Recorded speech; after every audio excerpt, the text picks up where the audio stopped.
आज भाजपा ने अपनी प्रेस वार्ता में स्वीकार कर लिया कि खरीद फरोख्त तो हुई, लोकतंत्र की हत्या भी हुई, संविधान को कुचला भी गया, रौंदा भी गया। उन्हें आपत्ति सिर्फ इस बात की है कि जब यह सब हो रहा था तो रिकॉर्डिंग क्यों हो रही थी। प्रचलित चर्चित स्नूप गेट के मुख्य किरदार निभाने वाले आज सत्ता के शीर्ष पर बैठे, वो जानना चाहते हैं टैपिंग कैसे हुई, किसने की, क्यों की। अचंभित होता हूं। आपको तो मालूम है, महाराष्ट्र, कर्नाटका, राजस्थान में यही विश्वेंद्र सिंह ने भी आरोप पिछली बार लगाया था कि भारतीय जनता पार्टी उनके फोन टैप करती है। गुजरात के आरोप तो आप सबको मालूम है कौन क्या करता रहा है। आज से कुछ लगभग 1 साल पहले राम माधव जी ने एक चैनल को इंटरव्यू के वक्त कहा था कि भले ही हम इलेक्शन हार जाएं, हमारे पास अमित शाह है। बड़े गर्व से कहते हैं। ऑपरेशन लोटस का नाम भी इन्हीं ने दिया। तो जो व्यक्ति या जो पार्टी या जो समूह, मैं ये शब्द इस्तेमाल करना चाहूंगा, बेशर्मी से ये कहता है कि हाँ मैं लोकतंत्र का हत्यारा हूं, हाँ हमारे पास अमित शाह है जो लोकतंत्र की हत्या करते हैं।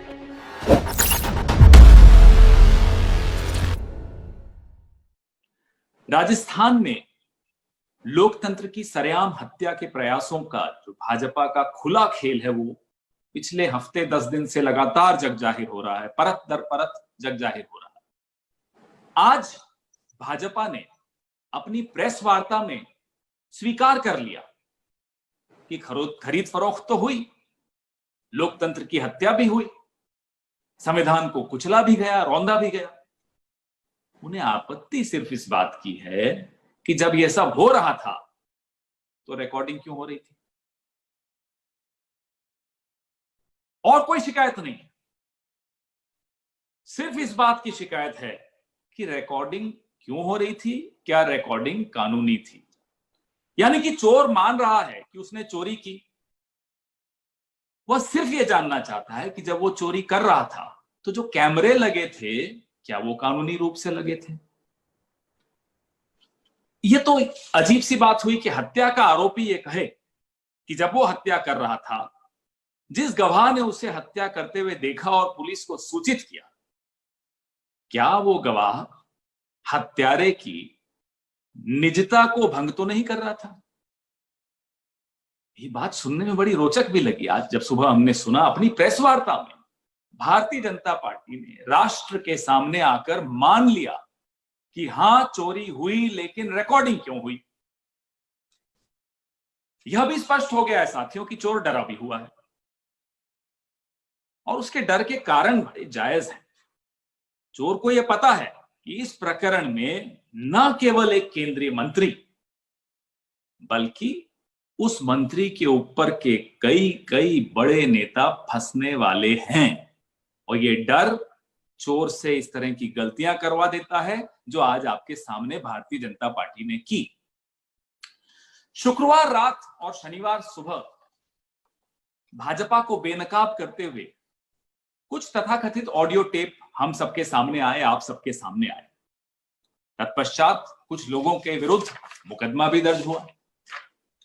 एसओजी की टीम जो मानेसर में के उस होटल में पहुंची जहां मनोहर लाल खट्टर जी की पुलिस के कब्जे में कांग्रेस के कुछ विधायक बंद हैं पिछले कई दिनों से, इतिहास में यह पहली बार हुआ है कि जांच रोकने के लिए, एक सरकारी प्रक्रिया को रोकने के लिए भारतीय जनता पार्टी खुलकर अपने सरकारी अमले का दुरुपयोग करते हुए सामने आई, मैदान में आई, और कांग्रेस के उन विधायकों का जिनके विरुद्ध एफआईआर दर्ज हुई है का वॉइस सैंपल नहीं लेने दिया गया। उनके साथ साथ बाकी विधायक जिन पर कोई एफआईआर दर्ज नहीं, उनको भी होटल के चोर दरवाजे से, पिछले दरवाजे से तड़ीपार कर दिया गया। ये शब्द मैं कुछ सोच समझ कर ही बोल रहा हूं। आखिर क्या कारण है सचिन पायलट जी? आपको राजस्थान पुलिस पर कम भरोसा है, हरियाणा पुलिस पर ज्यादा भरोसा? आखिर क्या कारण है कि एक तरफ तो आप अदालत में ये साबित कर रहे हैं कि आप कांग्रेस के हिस्सा हैं, कांग्रेस में ही हैं, और दूसरी तरफ आप भाजपा के संरक्षण में हरियाणा में बैठे? आखिर क्या कारण है कि एक तरफ तो भाजपा संबंधित नामी गिरामी वकील अदालत में संघर्ष कर रहे हैं ये साबित करने के लिए कि आप कांग्रेस में हैं, और दूसरी तरफ भाजपा के संरक्षण में वॉइस सैंपल देने से बचकर पिछले दरवाजे से विधायक निकलते चले जा रहे हैं। क्या हो रहा है?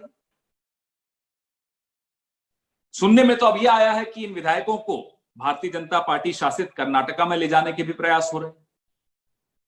आखिर क्या कारण है कि जिन विधायकों पर कोई एफआईआर भी दर्ज नहीं हुई, उन्हें भी भाजपा अपने संरक्षण में तड़ीपार करवा रही है? ये जायज प्रश्न है।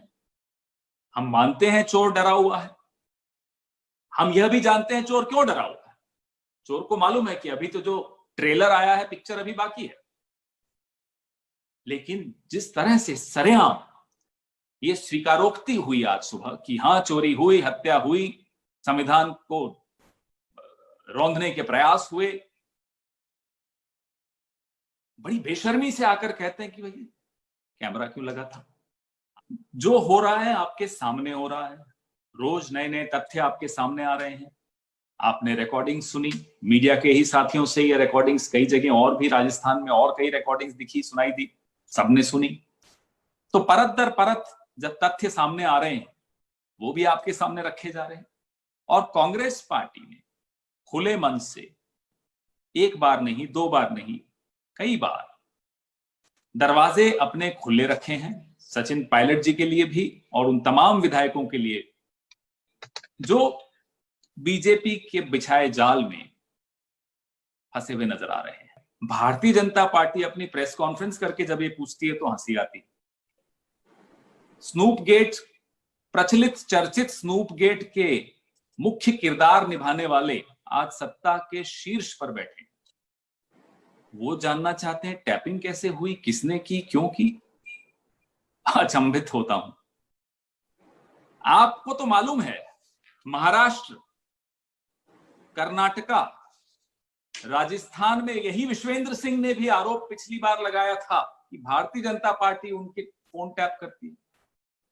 गुजरात के आरोप तो आप सबको मालूम है कौन क्या करता रहा है। राजनीतिक प्रतिद्वंदियों के फोन टैप करना तो दूर, साधारण नागरिकों तक के लिए पर स्नूपिंग की गई थी गुजरात में। नीतीश कुमार जी क्या कहते हैं? हैबिचुअल टैपर्स बीजेपी को नीतीश कुमार जी ने कहा। तो ऐसे लोग जब पूछते हैं कि टैपिंग कैसे हुई, क्यों हुई, क्या हुई, अरे उन्हें तो अपनी रूल बुक में जाकर देख लेना चाहिए क्या करते आए हैं आज तक सत्ता में रहने के लिए। I think they are experts in this, Nitish, about BJP's phone tapping claims. ये नीतीश कुमार जी कह रहे हैं, आज नहीं कह रहे ऑफ कोर्स, लेकिन 2013 में नीतीश कुमार जी ने भारतीय जनता पार्टी पर यह आरोप लगाया था, तब स्नूप गेट नया नया सामने आया था। तो महाराष्ट्र हो, कर्नाटक हो, बंगाल हो, जहां ममता जी ने भी ये आरोप लगाए हैं कि उनका स्वयं फोन टैप हो रहा है,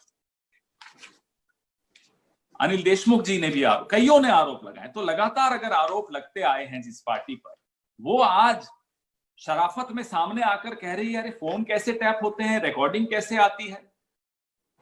और ये कहने के चक्कर में गलती इनसे ऐसी हो गई आज कि स्वयं स्वीकार कर दिया कि हाँ चोरी भी कर दी, हत्या भी कर दी, लेकिन आपको कैसे मालूम पड़ा आपने ये जो टैपिंग की या जो भी रिकॉर्डिंग आई है ये किसने की है, ये या कानूनी है या गैर कानूनी। अरे जो आपने किया वो क्या कानूनी है, पहले तो उस पर जवाब दीजिए संबित पात्रा जी, या जो भी इनके आज नेता ने प्रेस कॉन्फ्रेंस की थी। आज से कुछ लगभग 1 साल पहले राम माधव जी ने एक चैनल को इंटरव्यू के वक्त कहा था कि भले ही हम इलेक्शन हार जाएं, हमारे पास अमित शाह है। बड़े गर्व से कहते हैं, ऑपरेशन लोटस का नाम भी इन्हीं ने दिया है। तो जो व्यक्ति या जो पार्टी या जो समूह, मैं ये शब्द इस्तेमाल करना चाहूंगा, बेशर्मी से ये कहता है कि हाँ मैं लोकतंत्र का हत्यारा हूं, हाँ हमारे पास अमित शाह है जो लोकतंत्र की हत्या करते हैं, ऑपरेशन लोटस नए नए नाम देते हैं। और हैरानी की बात है कि हमारे कुछ पन्ना प्रमुख जो मीडिया में बैठे हैं वो भी ऐसे व्यक्ति को चाणक्य का दर्जा दे देते हैं। अब चाणक्य का इतना बड़ा अपमान इसी देश में होना था पिछले 6 साल में, ये तो हैरानी की बात है।